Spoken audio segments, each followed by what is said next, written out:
자, 우리는 지난 4주 동안 전도서를 함께 묵상했습니다. 오늘이 마지막 날입니다. 이제 여러분 전도서는 언제 다시 묵상할 수 있습니까? 6년 후에. 그렇죠. 6년 후에나 우리 주일에 다시 묵상합니다. 전도서는 우리에게 영원하신 하나님 안에서만 우리의 인생의 허무함을 해결받고 그리고 참된 행복에 이를 수 있다라고 우리에게 알려주고 있습니다. 여러분, 하나님 안에서만 우리의 인생을 그리고 우리의 인생의 참된 소망과 의미를 갖게 된다라는 사실을 전도자가 우리의 마음에 알려주고 있습니다. 여러분, 이것이 여러분의 마음에 삶의 좌표로 새겨지시기를 주님의 이름으로 축원드립니다. 전도서의 마지막에서요, 솔로몬은 죽음에 대해서 깊이 묵상을 했습니다. 그 죽음에 대해서 생각을 하고 그 깊은 깨달음을 1절과 2절 말씀에 이렇게 말하고 있습니다. 우리 다 같이 한번 읽겠습니다. 1절과 2절입니다. 시작. 너는 청년의 때에 너의 창조주를 기억하라. 곧 곤고한 날이 이르기 전에 나는 아무 낙이 없다고 할 해들이 가깝기 전에 해와 빛과 달과 별들이 어둡기 전에 비 뒤에 구름이 다시 일어나기 전에 그리하라. 그리고 7절 말씀에도 이렇게 말씀합니다. 다 같이 읽겠습니다. 시작. 흙은 여전히 땅으로 돌아가고 영은 그것을 주신 하나님께로 돌아가기 전에 기억하라. 아멘. 아멘. 솔로몬은요, 우리의 인생이 언젠가는 죽어서 우리의 육신의 몸은 썩어서 땅으로 다 없어지고요. 그리고 우리의 영혼은 하나님께로 올라간다라는 것을 말하고 있습니다. 8년 전에 저희 아버님께서 소천하셨습니다.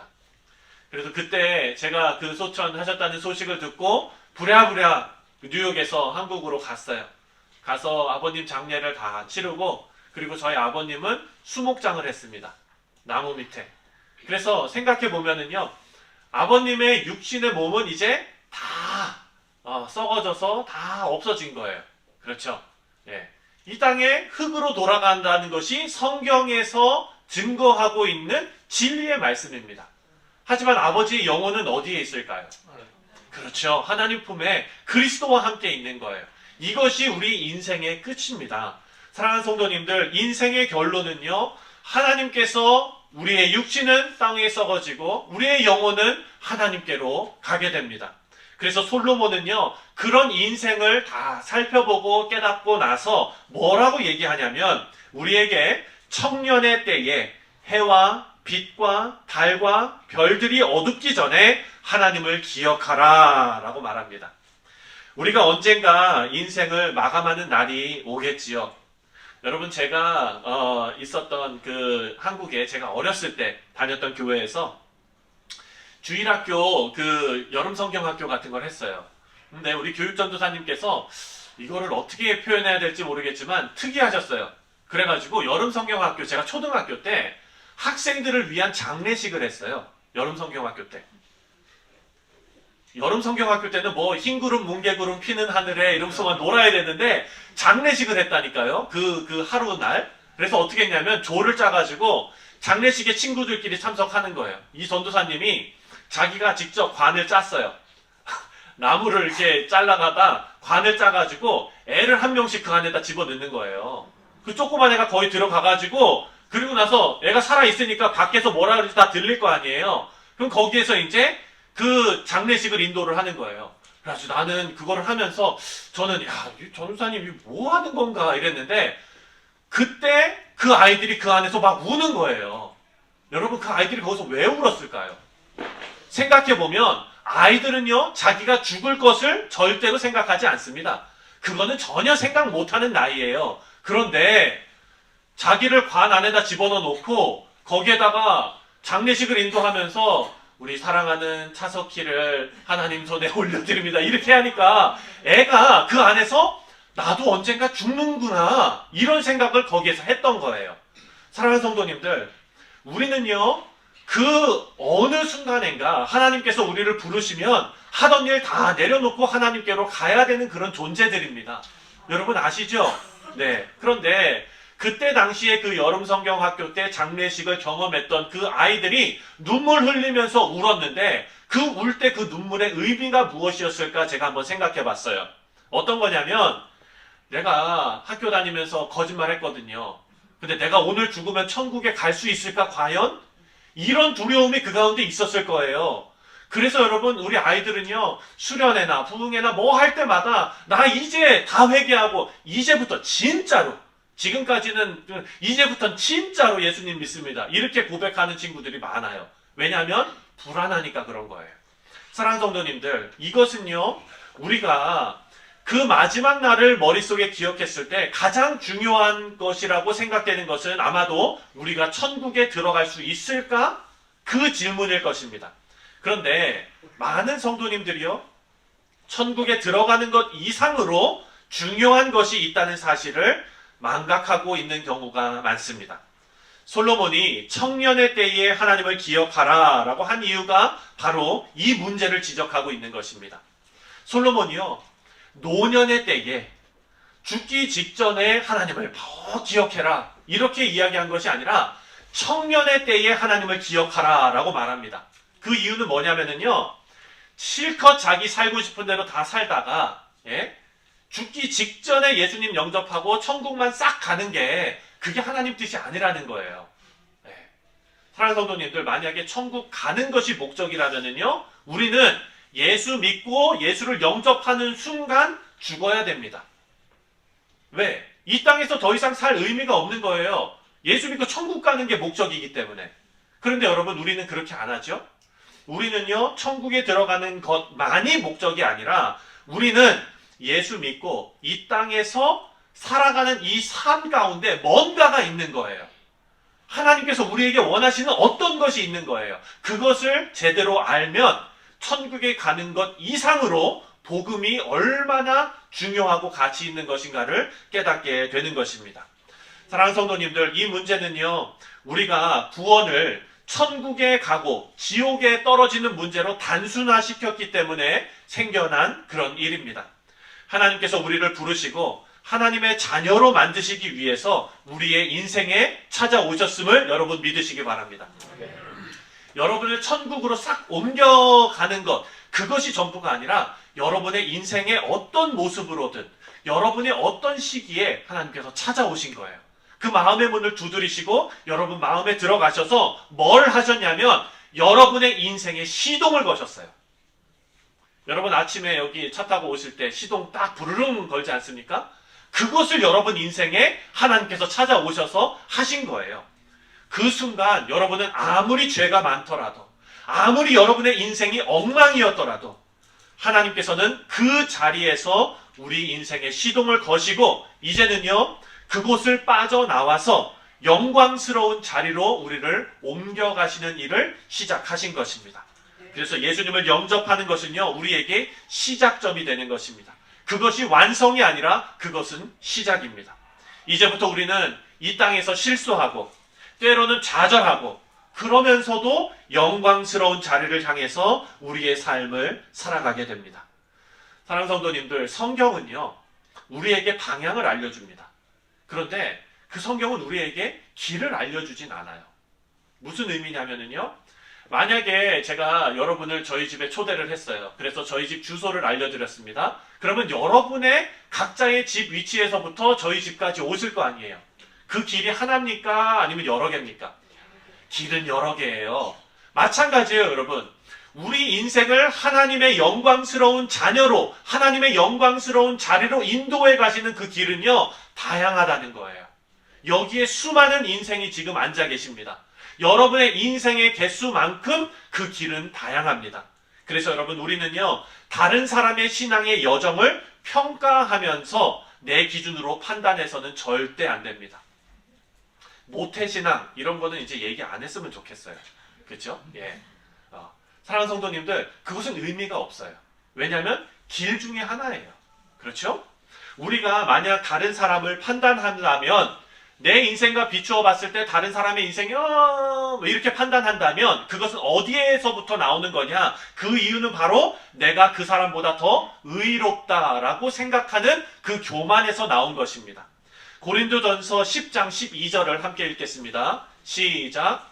그런즉 선줄로 생각하는 자는 넘어질까 조심하라. 아멘.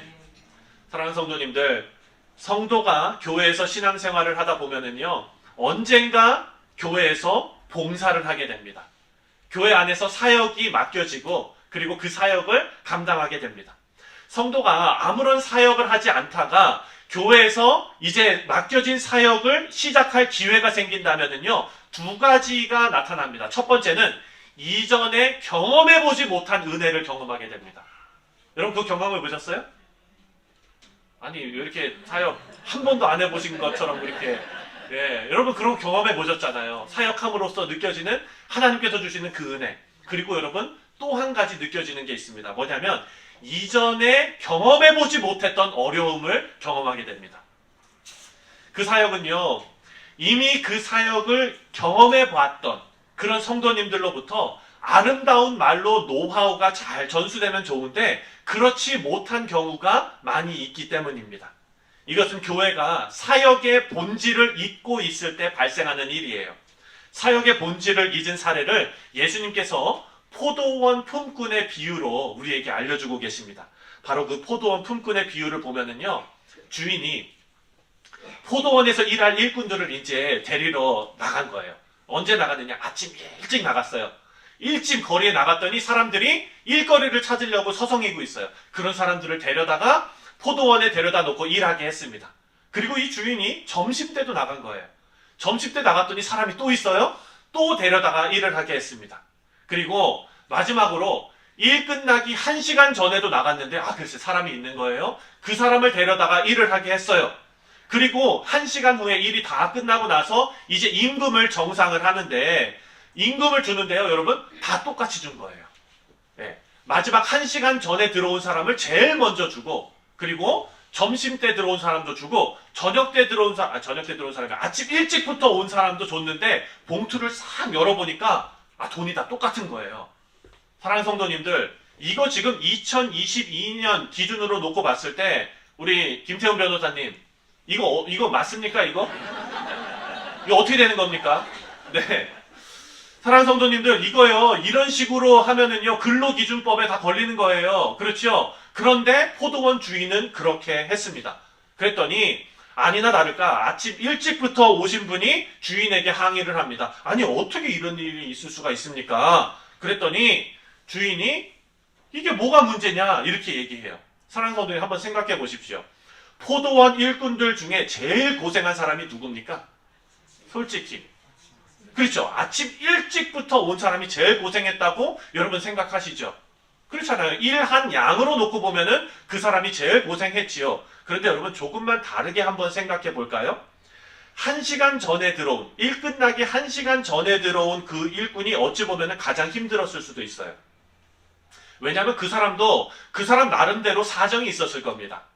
자기가 아침부터 일하지 못할 어떤 사정이 있었겠지요. 네. 그래서 그 일 끝나기 1시간 전에라도 지푸라기라도 잡는 심정으로 나갔는데 감사하게 불림받은 거예요. 그래서 포도원에 가서 일을 하게 됐어요. 아니, 포도원에 딱 감사하게 들어가서 이제 1시간이라도 어떻게든지 일을 해보려고 일을 시작했는데 들어가자마자 따가운 눈총을 받기 시작합니다. 네. 제 경험에 비추어 보면은요, 이미 그 포도원 그 안에서는 일꾼들 중에 이미 벌써 서열이 정해져 있었을 것입니다.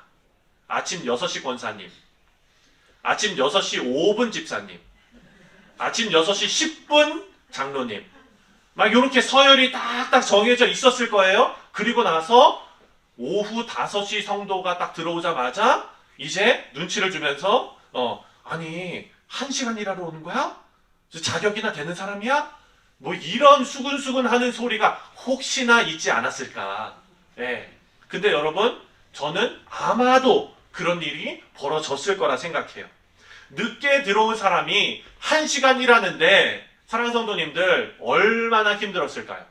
솔직히 6시부터 6시까지 몸으로 일하는 거요? 그거 그냥 일할 수 있어요. 몸으로. 가서 그냥 일하다가 뭐 그냥 죽도록 일하겠습니까? 포도 따다가 하나씩 먹고 뭐 그냥 뭐 이렇게 했겠죠. 아우 잘 익었다. 집사님 한번 먹어봐 이러면서 주고 막 이러면서 그렇게 재밌게 일을 했을 거예요. 그런데 5시에 들어온 사람은요, 들어오자마자 사람들의 눈길이 다 싸늘합니다.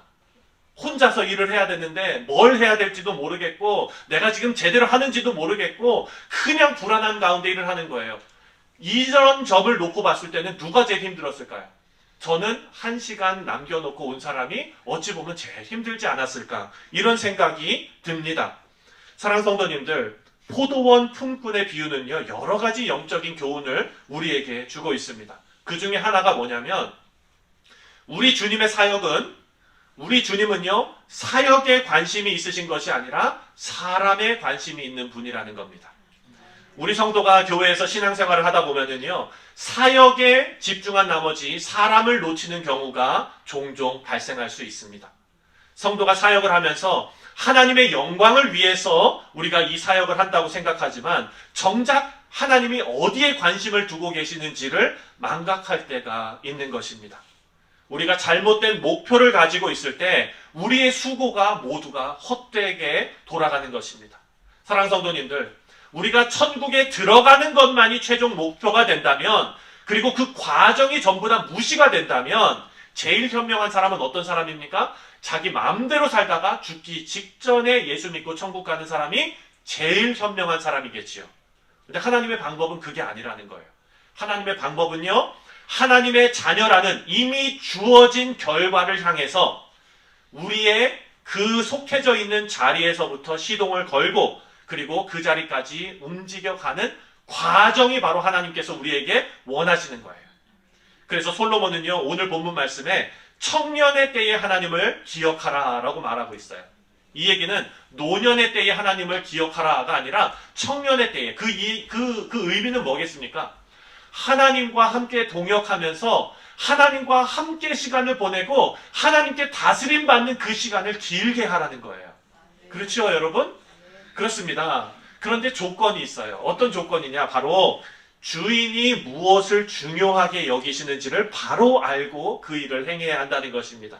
오늘 본문 9절과 10절을 함께 읽겠습니다. 우리 큰 소리로 함께 읽겠습니다. 시작!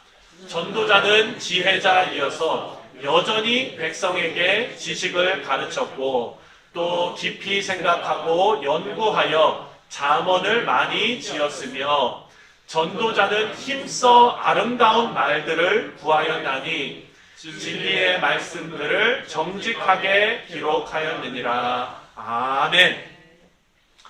전도서가요, 이전까지는 1인칭 시점으로 쭉 진술을 했습니다. 그런데 9절부터 뭐라고 얘기하냐면, 처음에 뭐라고 얘기합니까? 전도자는 지혜여서. 여러분, 제가 설교하면서 이렇게 저에 대해서 막 얘기를 하는데 이렇게 설교합니까? 차석희는 이렇습니다, 이렇게 얘기합니까? 아니죠. 나는 이렇습니다, 이렇게 얘기하죠. 지금 시점이, 인칭이 달라졌어요. 그 이유는 뭡니까? 여러분, 전도자가 자기를 가르쳐 전도자는 이라고 얘기하는 것은요, 바로 전도자가 자기를 객관화시키는 겁니다. 객관적인 눈으로 자기의 말을 바라보는 거예요.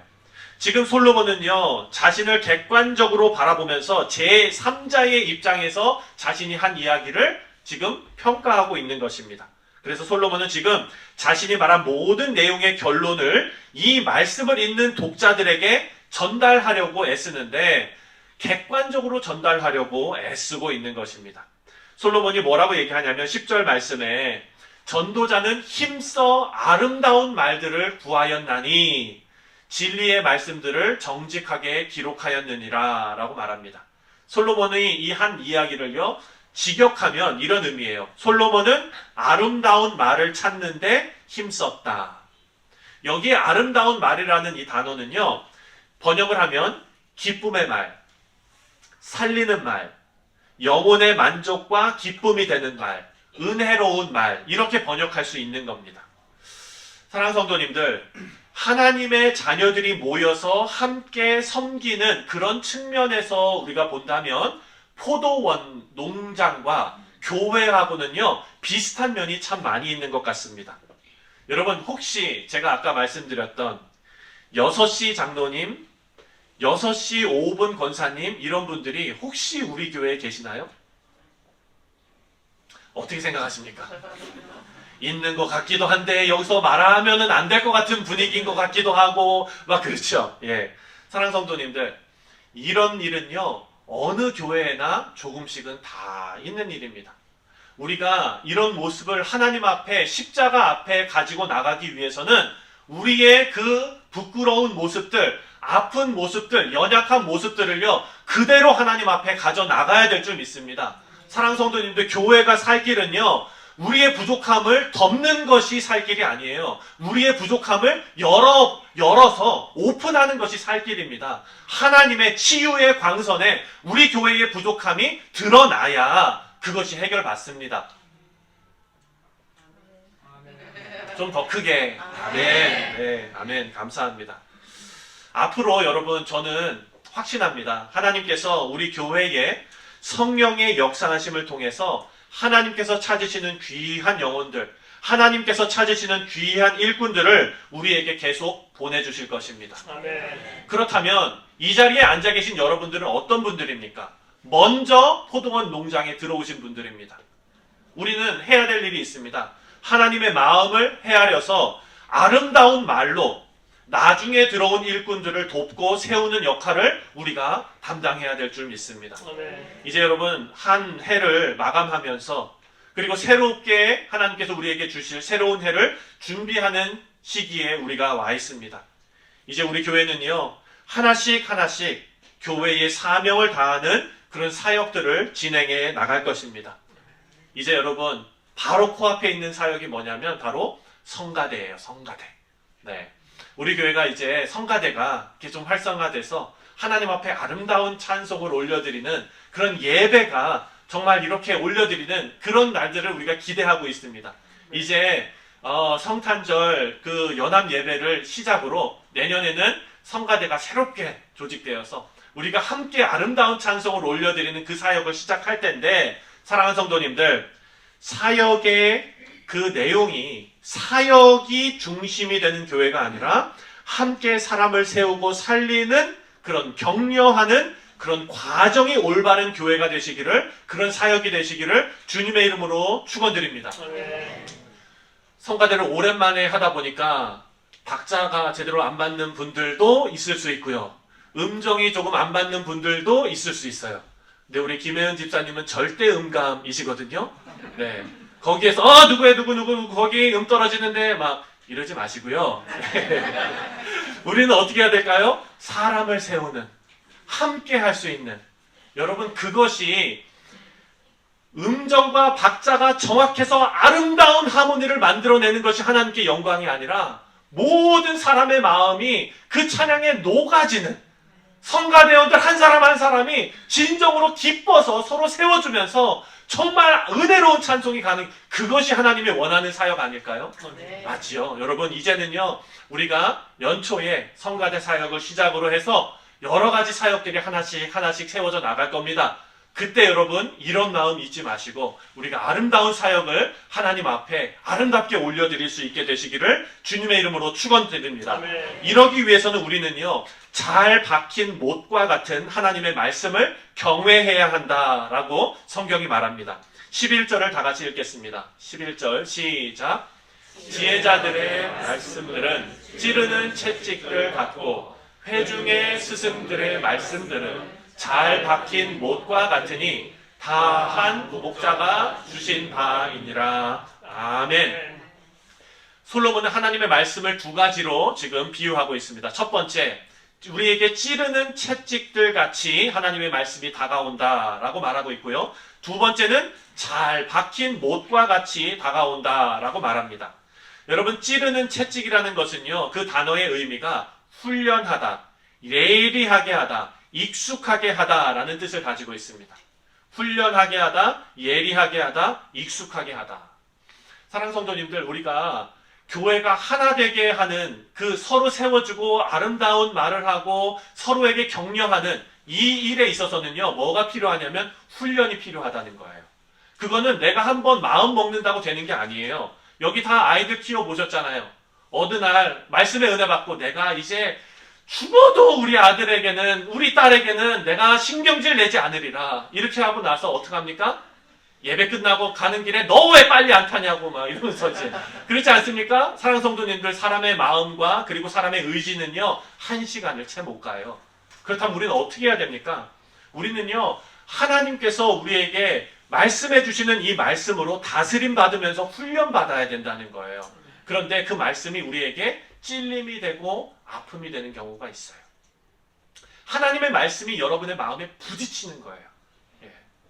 제가 지난번 성찬식을 우리가 성모로 이제 오랜만에 거행하면서 제가 서두에 말씀드렸습니다. 성찬은요, 여러분 믿는 자들의 그런 성례입니다. 그리고 자신이 그 성찬을 받기에 정말 마음에 꺼를 끼는 어떤 것이 있다면 성찬을 안 받을 수도 있습니다. 그런데 제가 성찬을 집례하면서 성도님들을 이렇게 봤는데 성찬을 못 받는 분이 한 분이 아니라 아무튼 계시더라고요. 근데 그 표정과 그 마음이 제 마음을 너무 이렇게 뭐라 그럴까요? 안타까우면서도 다행이면서도 감사하면서도 참 이 믹스드 필링이 그 가운데 있었어요. 여러분 그 뭡니까? 그 마음에 찔림이 있었기 때문에 성찬을 안 받은 거예요. 그렇죠? 그렇다면 여러분 그 마음에 찔림이 있었다는 것은 그 영이 어떻다는 의미입니까? 살아있다는 의미예요. 살아있다는 의미. 사랑하는 성도님들, 양심에 화인 맞은 자는요 그냥 아무렇게나 뭐 찬송을 듣던 뭐 말씀을 듣던 하나님의 말씀을 묵상하던 그냥 그대로 넘어갑니다. 그런데 여러분 찬송에 내 마음이 움직이고 하나님의 말씀에 내 마음이 움찔하고 그리고 그것이 아프고 죄송스럽고 그렇다면요 그 영혼은 살아있다는 증거입니다. 목자는요 가축을 바른 길로 인도하기 위해서 채찍과 막대기를 사용합니다. 그런데 이 양을 저쪽에 절벽이 있는데 양을 이쪽으로 툭툭 쳐가지고 길을 바꿔야 되지 않습니까? 근데 이 양이 고통을 못 느껴요. 채찍으로 아무리 때려도 절벽을 향해서 계속 가고 있어요. 이거 어떻게 됩니까? 큰일 나는 일이죠. 그래서 여러분, 여러분의 마음에 하나님의 경책이 있다면 그것은 여러분의 영혼이 살아있다는 증거입니다. 그것에 여러분의 마음을 순종시키고 그리고 하나님께로 돌이킬 수 있는 우리가 되시기를 바랍니다. 그리고 여러분, 우리 교회도 마찬가지입니다. 하나님께서 우리 교회에게 주시는 말씀으로 우리 공동체가 찔리는 부분이 있다면 그것은요 우리 공동체가 영적으로 살아있다는 의미입니다. 그래서 우리 교회의 모든 성도님들이 자신을 하나님의 말씀에 비추어서 찔리고 불편한 부분이 있어서 하나님 앞에 기도로 나아가실 수만 있다면 우리 교회는 소망이 있는 교회입니다. 우리 교회는 영적으로 살아있는 교회이기 때문입니다. 두 번째, 잘 박힌 못이라는 뜻은요, 여러분 그때 당시 유목민들은 텐트를 짓고 살지 않았습니까? 근데 그 사막에는요 바람이 많아요.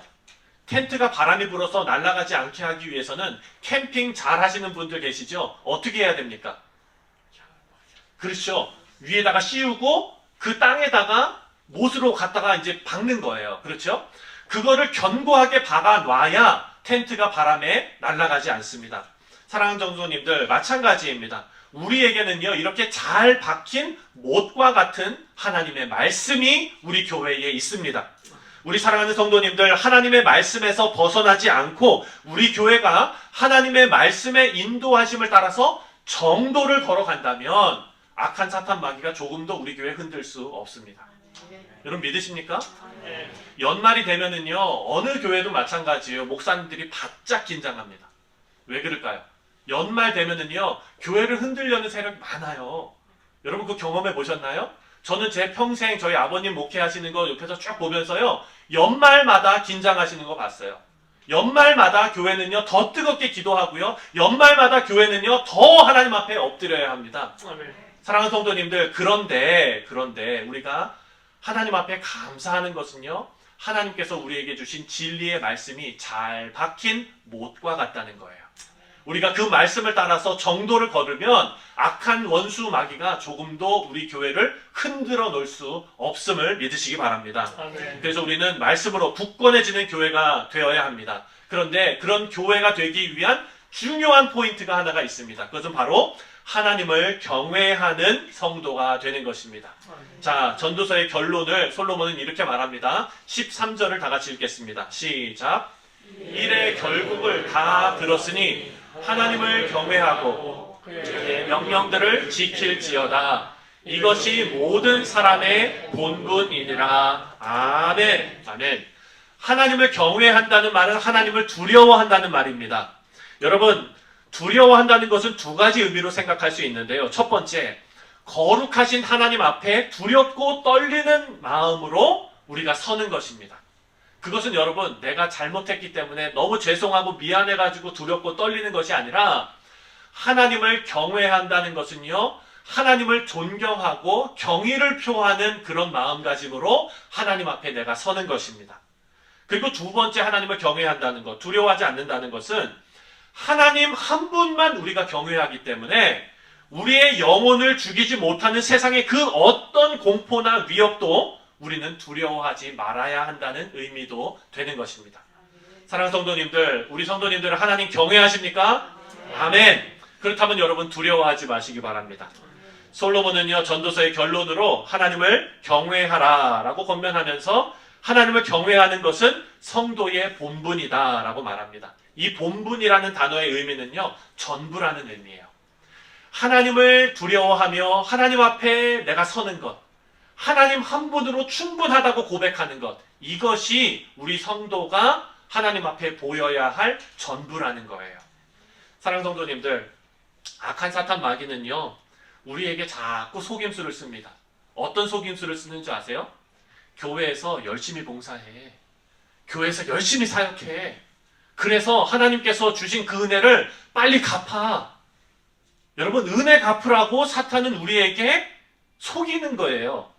여러분은요, 절대로 하나님 앞에 은혜 못 갚습니다. 시도조차 하지 마세요. 네? 여러분이 아무리 성가대에서 잘한다고 해도요, 하나님 앞에 그걸로 은혜 못 갚습니다. 여러분이 아무리 아침부터 나와가지고 교회에서 봉사하고 정말 바닥이 반질반질하게 청소한다고 해서요, 그것으로 하나님의 은혜를 갚을 수가 없습니다. 네. 그런데 원수 마귀는 우리에게 자꾸 은혜 갚으라고 충동질을 해요. 여러분, 그렇게 그 충동에 우리가 넘어가면 어떻게 됩니까? 이제부터는 하나님의 은혜가 안 보이고 내가 함께 사역하는 같은 동료들이 안 보이고요. 그때부터는 사역만 보여요. 그러니까 이 사역을 내가 완벽하게 내가 해내야 하나님 앞에 인정받고 그리고 하나님 앞에 내가 은혜 갚는 길이다 라고 생각하기 때문에 그때부터는 뭐가 되느냐? 콧불소가 됩니다. 이제는 그 목표를 향해서 내 주변에 나를 걸그치는 사람들을 코로 다 그냥 이렇게 다 해치워버리고 내 사역 이러면서 달려나가는 거예요. 이렇게 되면 어떻게 됩니까? 옆에 있는 사람들 다 헤쳐놓는 거예요. 사랑하는 성도님들, 이제 우리가 내년 2023년도를 시작하면서 이것을 꼭 여러분 마음에 새기시기를 바랍니다. 네. 우리는 함께 가고 동력하는 사람들입니다. 사역으로 하나님 앞에 은혜 갚으려고 하지 마시고 하나님께서 우리에게 원하시는 것이 무엇인지를 바로 깨달으시기를 바랍니다. 그것이 바로 하나님을 경외하는 삶입니다. 하나님을 두려워하는 삶입니다. 이런 삶을 살아갈 때 하나님께서 이렇게 약속하셨습니다. 시편 103편 17절 말씀을 다 같이 읽겠습니다. 시작. 여호와의 인자하심은 자기를 경외하는 자에게 영원부터 영원까지 이르며 그의 의는 자손에게 이르리니. 아멘.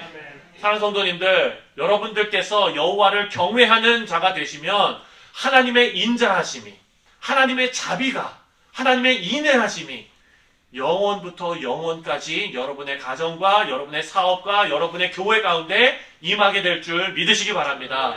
그리고 하나님의 그 놀라운 의가 우리 자손 대대로 이르게 될 줄 믿습니다. 사랑하는 성도님들, 이 일에 있어서 14절 말씀에 뭐라고 말씀하시냐면요, 다 같이 읽겠습니다. 시작. 하나님은 모든 행위와 모든 은밀한 일을 선악간에 심판하시느니라. 아멘. 하나님을 경외하는 자에게 하나님께서 보너스로 주시는 은혜가 있는데요. 그게 뭐냐? 바로 하나님께서 직접 싸워주신다는 거예요. 하나님께서 직접 싸워주신다. 사랑하는 성도님들, 가정을 흔들려고 하는 악한 원수 마귀들, 우리의 사업을 흔들려고 하는 악한 원수 마귀의 세력들, 우리 교회를 흔들려고 하는 악한 원수의 그런 계획들, 이런 모든 것 가운데 우리가 지켜야 할 것이 있습니다. 내가 앞서서 나가면 안 된다는 것입니다. 하나님께서 우리에게 말씀하시는 거예요. 나를 경외한다면 나를 믿고 기다려라. 내가 대신 싸운다. 하나님께서 지혜를 주셨는데 그 지혜는 뭐냐? 하나님을 의지하는 지혜입니다. 그새를 못 참고 내가 나가서 내가 다 해버리려고 하고 내가 다 심판해버리려고 한다면 이를 망치는 거지요. 우리 성도님들은 하나님께서 모든 싸움을 싸우실 수 있도록 하나님께 다 맡기시는 지혜가 있으시기를 주님의 이름으로 축원드립니다.